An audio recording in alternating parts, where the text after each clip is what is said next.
Hello बच्चों, कैसे हैं आप सब। मैं प्रेरणा चौधरी और मैं आज आपको प्रेरणा इंग्लिश एकेडमी अपने यूट्यूब चैनल पर आज आपको सिनोनिम्स की सेकंड क्लास पढ़ा रही हूँ। और यहाँ पर आपको देखना है बच्चे कि एक यहाँ पर सिनोनिम है और उसके 4 ऑप्शन है, उसमें से फाइंड आउट करना है कि उसका सही आंसर क्या है। चलिए देख लेते हैं बच्चे।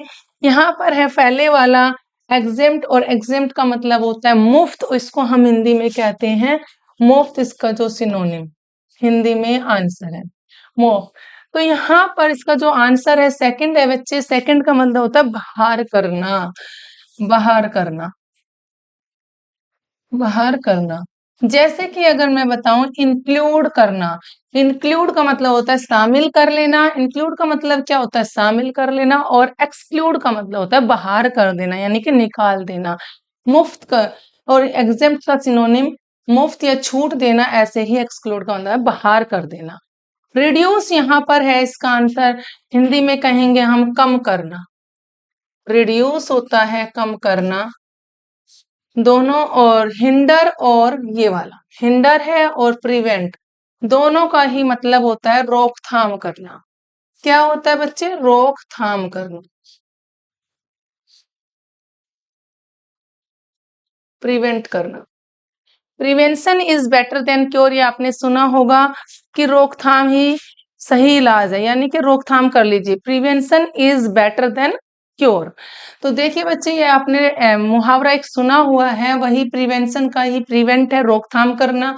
चलिए हम नेक्स्ट आगे देख लेते हैं।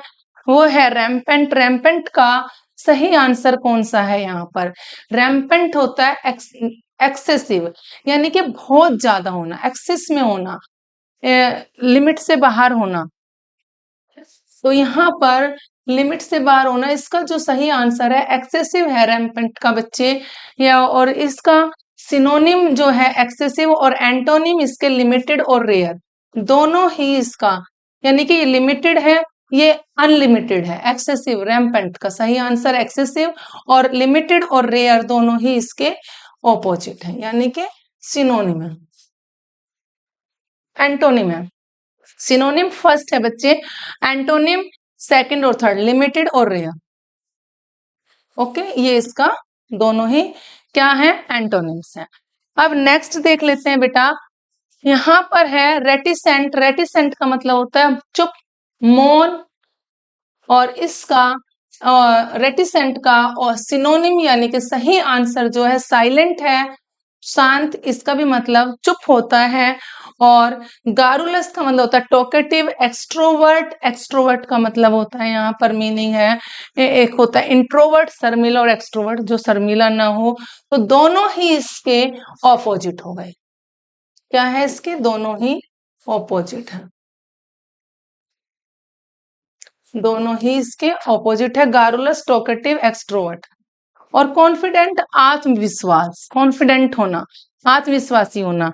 तो नेक्स्ट देख लेते हैं। यहाँ पर है फरी। फरी का जो सही आंसर है इसका एंगर है। एंगर इट मीन्स क्रोध।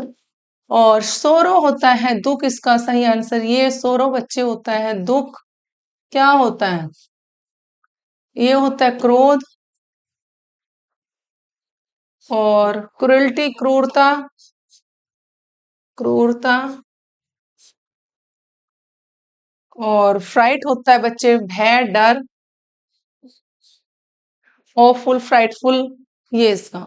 ओके, तो फरी यानी कि इसका सही आंसर है एंगर। नेक्स्ट है बेटे, यहाँ पर हम देख लेते हैं प्रीकैरियस। प्रीकैरियस का सही आंसर डेंजरस, जो खतरनाक होता है। और इसका जो वैल्यूएबल है, ये है बेटा यहाँ पर कीमती। तो इसका प्रीकैरियस का जो सही आंसर होगा डेंजरस होगा। प्रीमेच्योर होता है जो अपरिपक्व, जो पूर्ण अवधि का ना हो, जो अकाल यानी कि कम समय का हो, जिसका समय ज्यादा है लेकिन वो अपने समय तक नहीं पहुंचा, पहले में ही वहां पर वो रुक गया है, प्रीमेच्योर कहलाता है। ओके, तो that is called premature, dangerous. Precarious का सही आंसर है यहाँ पर डेंजरस। नेक्स्ट देख लेते हैं स्टेराइल। स्टेराइल का जो आंसर है सही वो है यहाँ पर प्योर नहीं, प्रोडक्टिव नहीं, बैरन। बैरिन यानी कि स्टेराइल का मतलब होता है बेटे अनप्रोडक्टिव, यानी कि इसका सही आंसर है बंजर। बंजर ये वाला, ये इसका सिनोनिम है। और प्योर होता है शुद्ध, प्योर बेटे शुद्ध होता है। प्रोडक्टिव क्या होता है? Able to produce young one, ये इसका सही आंसर है able to produce, able to produce to young one, young one. Okay, और ये है हमारा बैरन या फिर हमारा sterile, unable to produce young one. इसका आंसर ये अनेबल टू प्रोड्यूस, यानी कि जो जहां पर कुछ ना उगे, जहां पर उपजाऊ हो, यानी कि कोई ग्रोथ ना हो, ग्रो ना हो, कुछ भी ना ग्रो हो, वो unable to produce anything, to young one, to plants, trees, वो सब। ओके, सॉर्डेड का मतलब होता है बच्चे यहाँ पर क्या होगा? सॉर्डेड होता है घिनौना। क्या होगा? सॉर्डेड घिनौना।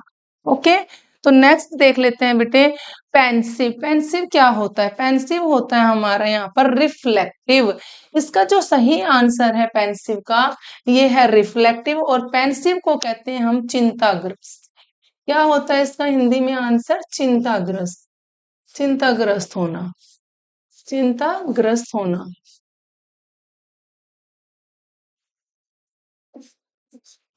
चिंताग्रस्त होना, तो चिंताग्रस्त है यहाँ पर। रिफ्लेक्टिव का मतलब होता है ध्यान प्रायण करना, ध्यान प्रायण करना, ध्यान लगाना। तो चिंताग्रस्त जब होता है तो इसका सही आंसर होगा रिफ्लेक्टिव, क्योंकि जब हम किसी चीज को सोचते हैं, चिंता करते हैं, मनन करते हैं, चिंतन करते हैं, तो वही हमारा रिफ्लेक्टिव उसका सही आंसर है। ठीक है बच्चे, ऐसे ही आप भी अपनी स्टडी के लिए ध्यान प्रायण करा करो। चिंतित यानी कि उस पर चिंतन करो, चिंता ना करो, चिंतन करो। ओके, कहते हैं कि चिंता जो होती है चिता के समान होती है, और चिंतन जो होती है वो आपकी पालनहार होती है। तो इसलिए बच्चे मैं आपको कहती हूँ कि चिंता ना करके चिंतन करिए, यानी कि अपनी स्टडी को करिए। सोचिए मत कि करेंगे करेंगे करेंगे, ऐसे नहीं, उसको पढ़ना है, उसकी आपको प्रैक्टिस करनी है। ओके, तो यही वो वही वो वाला वर्ड है पेंसिव, चिंताग्रस्त। रिफ्लेक्टिव ध्यान लगाना इसका सिनोनिम है, और आपको भी ध्यान लगाना है, चिंता नहीं करनी है। चलिए नेक्स्ट देख लेते हैं बच्चे विंडिक्टिव। विंडिक्टिव का मतलब होता है बच्चे यहाँ पर, इसको हम कहते हैं प्रतिस्पर्धा, ईर्ष्या करना, ईर्ष्यालु। इसको हम हिंदी में बोलेंगे ईर्ष्यालु, ईर्ष्यालु। ईर्ष्यालु यानी कि इसका जो हिंदी में आंसर है ईर्ष्यालु है बेटा, इसको हम ईर्ष्यालु बोलते हैं, ईर्ष्याल, ये है। ठीक है, ईर्ष्यालु। और इसका जो सही आंसर है वो है रिवेंजफुल, और किसी से यानी कि बदले की भावना होना। रिवेंज क्या होता है? बदला लेना। रिवेंजफुल बदले की भावना होना, ईर्ष्यालु होना। और वॉचफुल होता है सावधान। वॉचफुल क्या होता है? सावधान होना, वॉचफुल सावधान होना। फोर्सफुल, कोरस भी जिसको हम बोलते हैं, यानी कि किसी को, हम यहाँ पर इसको बलवान भी बोल सकते हैं, फोर्सफुल और बलवान, फोर्स भी बोलते हैं। और हेल्पफुल होता है सहायक, किसी चीज में हेल्प करने वाला, सहायक, हेल्पफुल है, सहायक है। ओके, तो इसका सही आंसर विंडिक्टिव का क्या हुआ बच्चे? रिवेंजफुल इसका जो है सही आंसर है। आप एक बार इसको अपने देख लीजिए, और इसके सारे आप अगर चाहो तो आप यहाँ पर इसका एक स्क्रीनशॉट भी ले सकते हैं।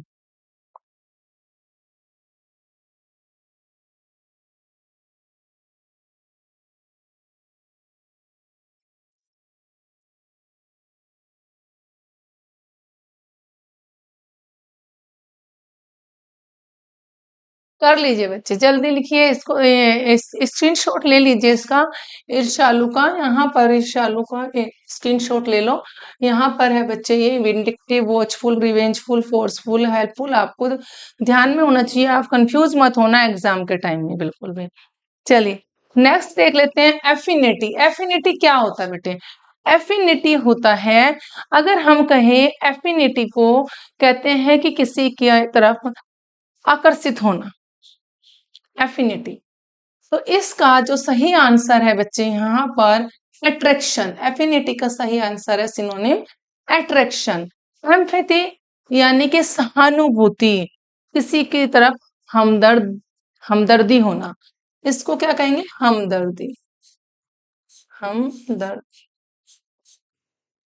ठीक है। प्रेफरेंस होता है पसंद, मैं पसंद करती हूँ, प्रेफरेंस है। और एवर्सन, एवर्सन यहाँ पर अट्रैक्शन, और इसका यहाँ पर है उल्टा एवर्शन, यानी कि इसका यहाँ पर ये इसका एंटोनिम्स हो जाएगा। क्या हो जाएगा? इसका एंटोनिम्स हो जाएगा एवर्सन। यहाँ पर ये था आकर्षित होना, अट्रैक्शन होना, किसी की ओर आकर्षित होना, आकर्षित होना, आकर्षित होना, और ये इसका एंटोनिम है एवर्सन। ओके, चलिए नेक्स्ट देख लेते हैं बेटा, इसका जो एंटोनिम है यहाँ पर एवर्शन है, और यहाँ पर एक बार इसका आंसर आप देख लीजिए। ओके, ये इसका एवर्शन यहाँ पर एंटोनिम है, ऑपोजिट है।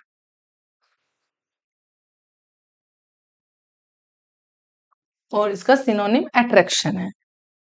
नेक्स्ट है बेटे यहाँ पर रेप्यूडिएट। रेप्यूडिएट का मतलब क्या होता है? रेप्यूडिएट का मतलब होता है त्यागना। रेप्यूडिएट होता है त्यागना, और इसका जो सिनोनिम है वो सही आंसर है इसका यहाँ पर renounce. Renounce it means, let's take an example, Sachin Tendulkar has renounce from the cricket. यानी कि रिनाउंस होता है संन्यास लेना भी होता है, उसने यानी कि क्रिकेट को त्याग दिया, संन्यास ले लिया। तो यहाँ पर वही वर्ड है, यहाँ पर ये इसका सिनोनिम है, हम यहाँ पर इसको संन्यास लेना भी बोल सकते हैं, रिनाउंस करना, संन्यास लेना। ठीक है बेटा, ये वही बड़ा वर्ड है।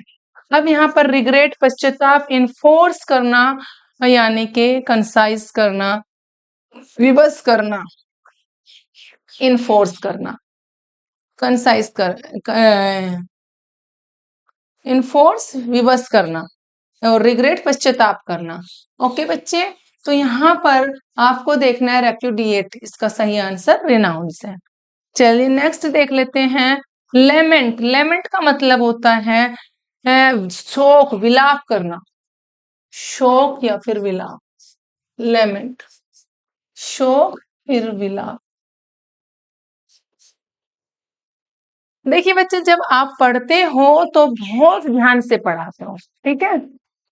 आपको शोक या विलाप करने की जरूरत नहीं है जब रिजल्ट आएगा। आप जब चिंतन करोगे स्टडी को, आप अपने स्टडी को अच्छे से मन लगा के पढ़ोगे, उसमें खो जाओगे, डूब जाओगे, तो आपको विलाप या शोक करने की जरूरत नहीं होगी at the time of result, जब रिजल्ट आएगा। इसलिए यही वर्ड आप याद रखना, लेमेंट होता है शोक या विलाप, और इसका जो सही आंसर है बच्चे वो है मौन, इसका भी वही आंसर होगा, दुख, शोक, विलाप, दुख, शोक, विलाप। ओके, तो यहाँ पर स्ट्रेस कहते हैं ना, स्ट्रेस है तनाव है, डिस्ट्रेस, वही तनाव या शोक होना, टोरमेंट सताना, और एफ्लिक्ट दुख होना, सेम वर्ड। ओके, तो यहाँ पर दुखी होना, एफ्लिक्ट होना, दुखी होना, सताना, दुखी होना। तो एफ्लिक्ट जो है बेटे यहाँ पर मौन, दुख, शोक, विलाप, तो यहाँ पर ये इसका कौन सा सही आंसर लेमेंट का? मौन इसका सही आंसर है। ओके, तो यहाँ पर ये देखेंगे आप। नेक्स्ट है बेटा परप्लेक्स। परप्लेक्स का मतलब क्या होता है? सबसे पहले तो मैं ये बता दूं, कई बार हम बोलते हैं अचंभित हो जाना, हक्का बक्का रह जाना, परप्लेक्स हो जाना। परप्लेक्स हो जाना, इसका जो सही आंसर है बच्चे बीविल्डर है। सेकंड वाला है हक्का बक्का रह जाना, इसको हम क्या कहते हैं हिंदी में, हक्का बक्का रह जाना, यानी कि आश्चर्यचकित हो जाना, हक्का बक्का होना, यानी कि इसका जो आंसर है वो है आश्चर्यचकित हो जाना। और सेकंड वाला इसका आंसर है सरप्राइज। कॉम्प्लेक्स जटिल होता है, डिसीव होता है धोखा देना। कॉम्प्लेक्स क्या होता है, जटिल, और रिसीव होता है धोखा, धोखा देना, धोखा देना, धोखा देना, ये होता है सरप्राइज। आप समझते हो किसी को सरप्राइज देना। नेक्स्ट है बच्चे डेफर। डेफर का मतलब क्या होता है, डेफर होता है एवर्ट, टालना। डेफर क्या मतलब होता है, एवर्ट, यानी कि आज का काम कल पे टाल देना। जैसे कि बच्चे कहते हैं अभी तो बहुत दिन हुए हैं, एग्जाम होने वाले हैं, जब एग्जाम डेट की तो अभी बहुत सारे दिन पड़े हैं, तो चलो आज का काम नहीं तो कल कर लेंगे। तो डोंट अवर्ट योर स्टडी, अपनी स्टडी को कल पर मत टालो, डोंट अवर्ट। अवर्ट का मतलब होता है टालना, और वही यहाँ डेफर का मतलब है बच्चे मीन्स होता है टालना। इसका सही आंसर है यहाँ पर डिले, देरी करना, देरी करना इसका सिनोनिम है। ठीक है, तो आज ये काम आप कल पर मत डालो, डोंट अवर्ट। ओके, तो यहाँ पर ड्रेड होता है बेटे, डिक्टेट, ड्रेड, डिस्पेयर, दुख होता है, ड्रेड भय होता है, डिक्टेट यहाँ पर। और यहाँ बच्चे इसका जो सही आंसर डिले है वही आपको लिखना है। डेफर, एवर्ट, डिले, ये सारे ही हमारे सिनोनिम है। ओके, नेक्स्ट देख लेते हैं टैसिटन। टैसिटन क्या होता है बच्चे, टैसिटन होता है मौन, चुप, शांत, मौन। टैसिटन होता है मौन या फिर चुप, मौन या फिर चुप। और फ्लेगमेटिक होता है सुस्त, फ्लेगमेटिक को हम सुस्त कहते हैं बच्चे। टॉकेटिव होता है बातूनी, यानी कि गारूलस, जो था अभी हमने पीछे क्लास में बताया, बातूनी, गारूलस। रेटिसेंट का मतलब भी वही होता है, रेटिसेंट, चुप, मौन, एकदम चुप रहना, रेटिसेंट, चुप हो, चुप्पी, यानी कि स्पीचलेस कह सकते हैं यहाँ पर इसको, स्पीचलेस। टेसिटन स्पीचलेस हो गया, रेटिसेंट। और इसका जो एंटोनिम है वो है टॉकेटिव, शांत और टॉकेटिव। टॉकेटिव क्या हो गया बच्चे, इसका एंटोनिम है।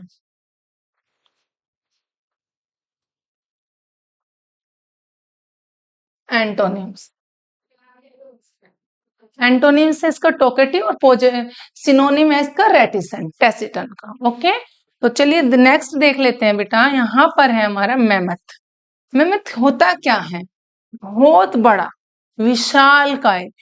इसका जो हिंदी में आंसर है वो होता है बहुत बड़ा, विशाल काय, बहुत बड़ा या फिर विशाल काय, बहुत बड़ा या फिर विशाल,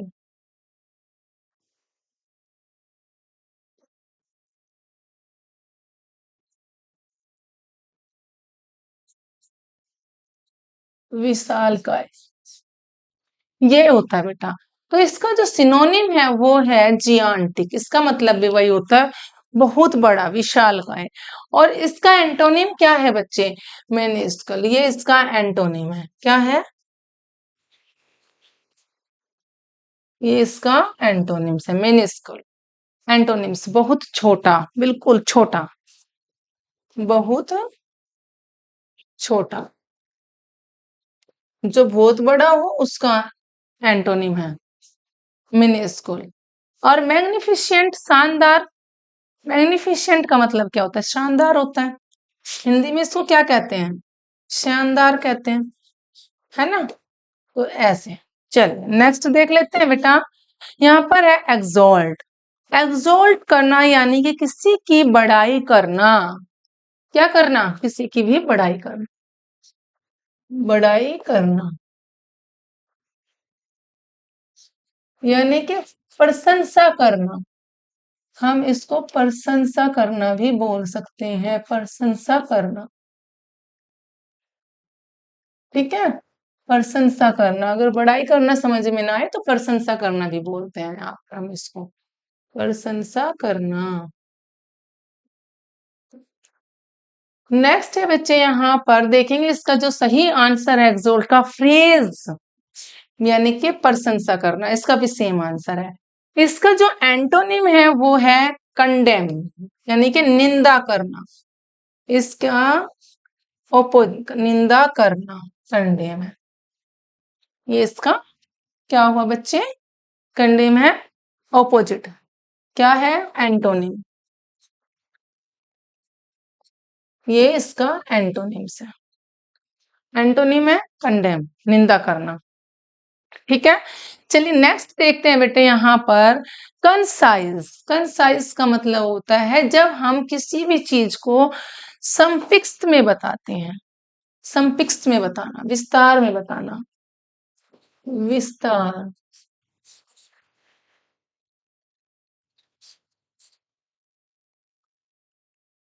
जब हम किसी भी चीज को विस्तार से बताते हैं, तो यहाँ पर क्या है, कंसाइज से विस्तार से बताना, और इसका सही आंसर है ब्रीफ। ओके बच्चे, इसका जो सिनोनिम है वो है ब्रीफ।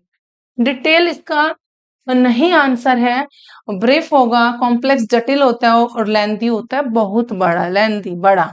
ओके, कॉम्प्लेक्स जटिल। अच्छा, मैं कॉम्प्लेक्स कई बार आ जाता है बच्चे, और ये हमारे जब मैं पढ़ा रही हूँ तो while teaching number of times it comes, तो ये कई बार हमारा आया है ये।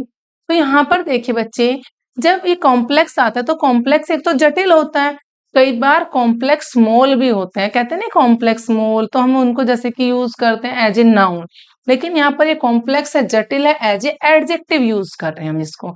ओके, तो आप कंफ्यूज मत होना। नेक्स्ट देख लेते हैं यहाँ पर। तो बच्चे यहाँ पर हमारा ये था कंसाइज, विस्तार से बताना, यहीं तक हमारी वीडियो थी। तो आप यहाँ तक बच्चे अपना सारा अपना पढ़ेंगे, प्रैक्टिस करेंगे, वीडियो को बार बार देख देख करके आप अपनी प्रैक्टिस करते रहेंगे। अगर कोई डाउट होगा तो मुझे आप कमेंट बॉक्स में लिख कर भेज देना, और मेरी वीडियो को लाइक शेयर सब्सक्राइब जरूर कर देना बच्चों। और चिंतन करना, चिंता बिल्कुल मत करना। चिंता जो होती है बच्चे, चिंतन के चिता के समान होती है, वो इंसान को अंदर से खोखला कर देती है। तो चिंता बिल्कुल नहीं करनी है आपको, आपको पढ़ते जाना है, प्रैक्टिस करनी है।